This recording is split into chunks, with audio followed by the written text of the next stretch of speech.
नमस्कार दोस्तों, जैसा कि आप देख रहे हो बहुत ही बेहतरीन रिक्रूटमेंट आपके सामने मैं लेके हाजिर हुआ हूं। तो चलिए इसके बारे में अपन डिटेल में एनालिसिस करेंगे और समझेंगे क्या प्रोसीजर है इसका, क्या नहीं है ना। तो जैसा कि यहाँ पे देख रहे हो आप, एक सेकंड, है ना, ये है आपके अप्रेंटिस के पदों के लिए निकली हुई है। आप इसमें टोटल पोस्ट की बात कर लेते हैं तो टोटल पोस्ट यहाँ पे मेंशन है 4500 है ना। तो बहुत बढ़िया रिक्रूटमेंट है और ये 2026-27 के लिए है। तो आइए इसके बारे में अपन पूरा डिटेल में एनालिसिस करते हैं। इसमें क्या है, तो इसका ऑनलाइन फॉर्म सबमिट होगा और उसमें आपकी ऑनलाइन एग्ज़ाम होगी, जो कि एग्ज़ाम आपकी 100 नंबर की रहेगी। लोकल लैंग्वेज टेस्ट, जो कि टेस्ट वाइज जैसे ये आपका उसमें लोकल लैंग्वेज में क्लियर कर लोगे आप, फिर आपका डॉक्यूमेंटेशन वेरिफिकेशन होगा, फिर मेडिकल मेडिकल फिटनेस मांगा जाएगा आपसे, है ना। तो ये है। अब उसमें नेक्स्ट देख लेते हैं अपन दूसरा फैक्टर, एक सेकंड, है ना।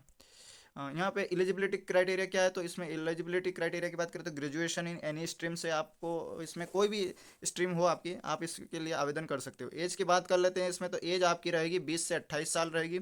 और अपन उसमें नोटिफिकेशन में देखेंगे रिलैक्सेशन भी है ना। जैसा कि यहाँ पे भी शॉर्ट में मेंशन कर रखा है इसमें, है ना। SC ST वालों को 5 साल, OBC वालों को 3 साल और विकलांग कैटेगरी वालों को 10 साल, है ना। तो ऐसा ही और सारे कैटेगरी वाइज डिवाइड कर रखा है। उसके बावजूद इन्होंने रिजर्वेशन सिस्टम भी इन्होंने यहाँ पर इम्प्लीमेंट है। तो जैसा कि यहाँ देख रहे हो SC वालों को कितनी मिलेगा, तो यहाँ SC वालों को 700 टोटल एक पोस्ट है। ST की बात कर रहे हो तो यहाँ पे 399 है। OBC की बात करें तो ये 1049 है। EWS के लिए 454 है। अनरिजर्व के लिए 1903 है और विकलांग कैटेगरी वालों के लिए 45 पोस्ट है। सिलेबस की बात करें तो अपन सिलेबस में देख ले तो जर्नल फाइनेंस अवेयरनेस से रिलेटेड आपका रहेगा। और quantity A and reasoning aptitude रहेगा आपका। कंप्यूटर नॉलेज रहेगा। इंग्लिश जनरल रहेगी आपकी। Central bank of India product and service के बारे में जानकारी होनी चाहिए, ये सिलेबस में दे रखा है ना। और इसमें दूसरी बात ये है कि आपका क्या है, ट्रेनिंग ड्यूरेशन कितना रहेगा आपका, तो इसमें आपका ट्रेनिंग ड्यूरेशन 12 महीने का रहेगा। स्टाइपेंड कितना मिलेगा आपको, तो 15,000 पर मंथ के हिसाब से आपका स्टाइपेंड दिया जाएगा। नो, इसमें नो नेगेटिव मार्किंग है, कोई नेगेटिव मार्किंग नहीं है ना। No job insurance after training, insurance वगैरह नहीं रहेगा इसमें।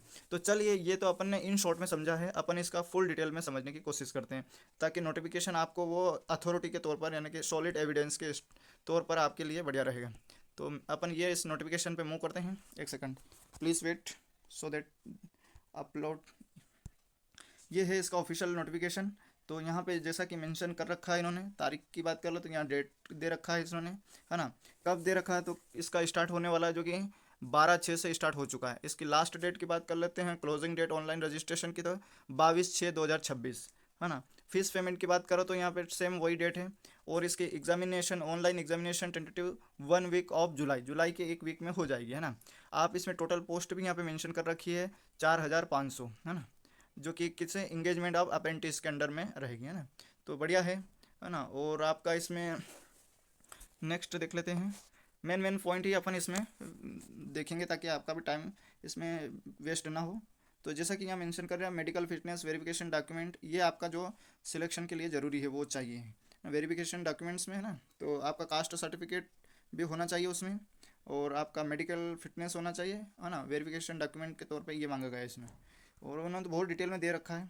एलिजिबिलिटी क्राइटेरिया की बात कर लेते हैं। यहाँ पे एलिजिबिलिटी क्राइटेरिया दे रखा है इन्होंने, क्या क्या होना चाहिए। तो ये इन पैरामीटर पे आप हो तो आप इसमें आवेदन कर सकते हैं। कौन कौन से, तो जैसा कि यहाँ देखा है, आप भारत के नागरिक हो तो भी कर सकते हो, नेपाल के हो तो भी कर सकते हो आप, है ना।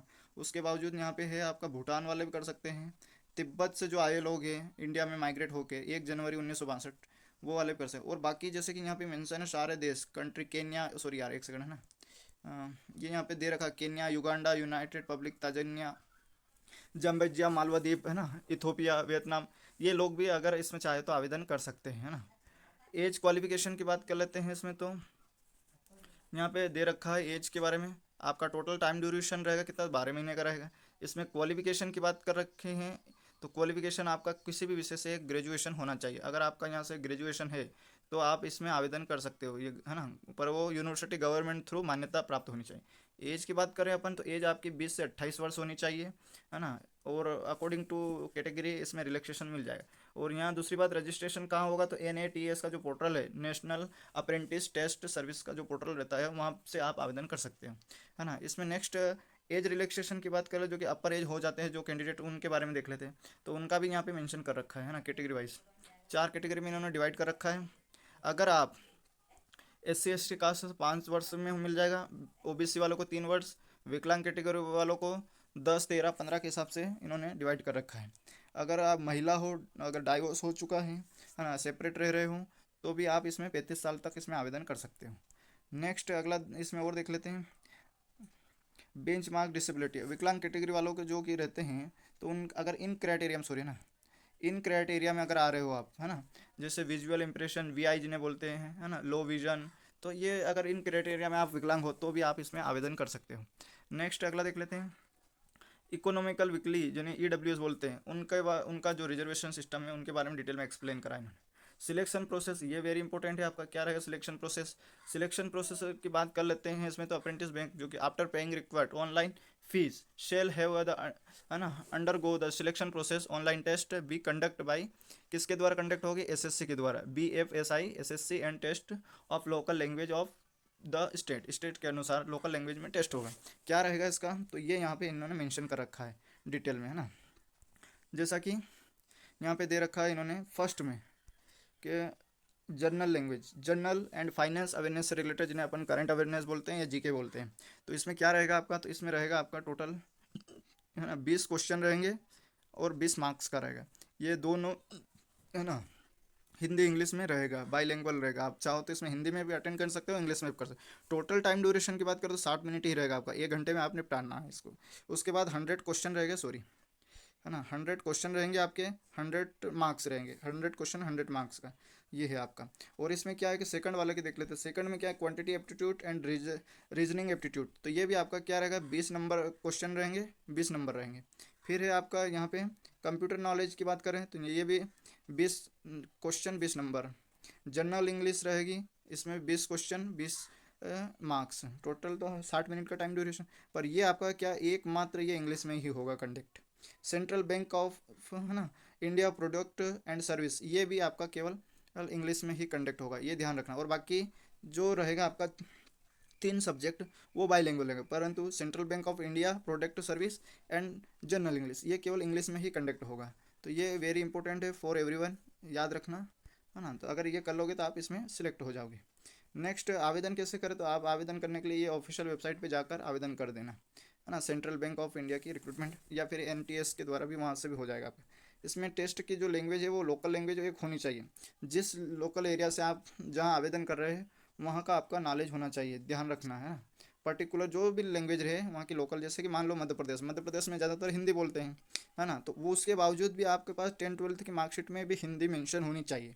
जैसे कोई गुजरात से तो वहाँ के लिए गुजराती आनी चाहिए, मान लो कोई तेलंगाना से तो वहाँ तेलुगु आनी चाहिए, है ना।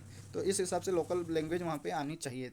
अगर आ रही है तो आप उसके लिए कैपेबल हो, आवेदन कर सकते हो, है ना। तो ये स्टाइपेंड के बारे में डिटेल में बताया गया। यहाँ पर स्टाइपेंड कितना मिलेगा आपको, तो यहाँ 15,000 पर मंथ के हिसाब से स्टाइपेंड दिया जाएगा।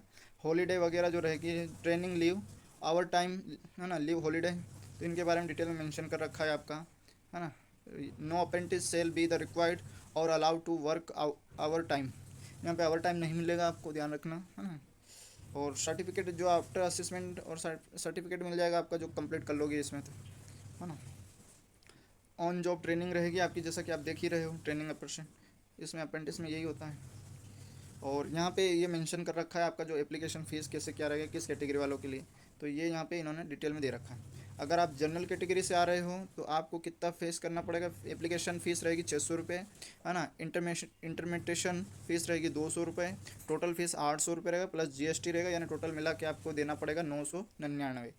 जनरल EWS की बात कर लेते हैं, OBC ये फीमेल सहित इसमें काउंट होगा, तो इनको टोटल मिलाकर सेम है, इसमें 400 रुपये रहेगा और 200 रुपये ये लगेंगे, 600 प्लस 18% GST, यानी टोटल 708 रुपये इनको देना पड़ेगा। SC ST मेल फीमेल दोनों के लिए टोटल 236 रुपये लगेंगे इंक्लूड, क्योंकि इन्होंने ये एप्लीकेशन फॉर्म इनके लिए माफ़ है, और विकलांग कैटेगरी वालों को भी माफ़ है, और जो ट्रांसजेंडर रहते हैं जो कि थर्ड जेंडर जिन्हें बोलते हैं उनके लिए भी माफ़ है। बाकी इनको इंटरमीडिएशन फ़ीस देनी पड़ेगी, है ना, प्लस 18% GST भी इनको पे करनी पड़ेगी। तो इनको सभी के लिए, तीनों के लिए 236 रुपये इसमें फ़ीस रखी गई है। नेक्स्ट देख लेते हैं, अदर टर्म कंडीशन इन्होंने दे रखा है कि आपका जैसे कि मान लो कि 12 महीने का इसमें ये होना चाहिए, है ना। इसमें आप एक सर्विसमैन हो या नो सर्विसमैन हो, कोई भी मतलब अगर है तो आप इसमें इंगेज हो कि नहीं हो, है ना, तो वो उसके बारे में दे रखा है, कहीं काम तो नहीं कर रहे हो आप। तो इन डिटेल ये जैसा कि गवर्नमेंट ऑफ गाइडलाइन के अनुसार 12 महीने का ही आपके पास इसमें रहेगा, हाँ, तो बढ़िया है ये भी। नेक्स्ट और कुछ है, I think everything we are cover, है ना।